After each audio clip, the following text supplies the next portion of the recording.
Good morning सबाइके। शीतकाल माने पेঁয়াজকলি तो हबेई।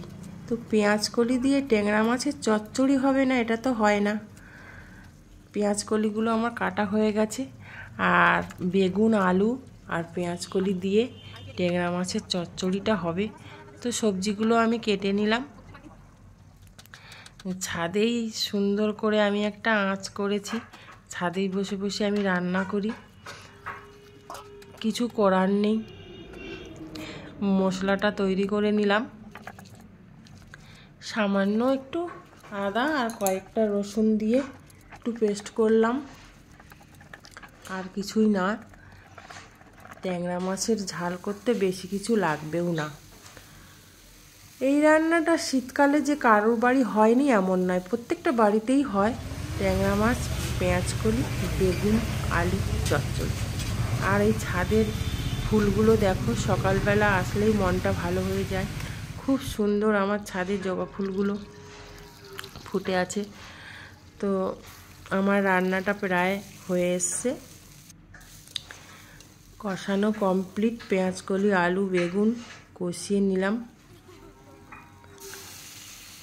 কেমন হয়েছে বলো কিন্তু সবাই। হ্যাঁ, পেঁয়াজকলি কার কার খেতে অনেকে পেঁয়াজকলি খায় না, কার কার খেতে ভালো লাগে না একটু বলো।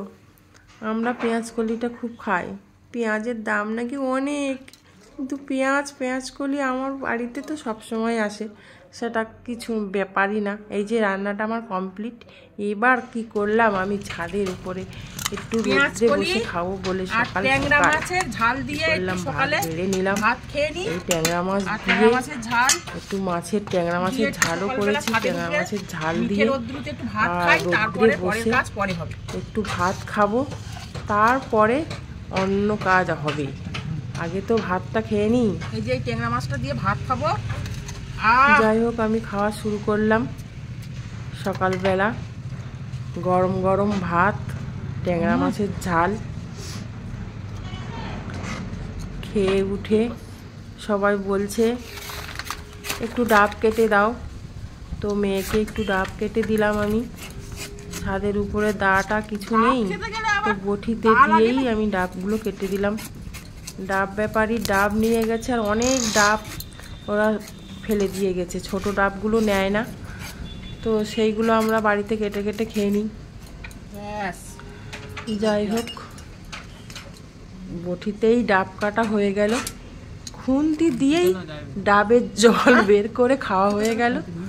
কোনো ব্যাপার না, ডাব খাওয়া কোনো ব্যাপার না।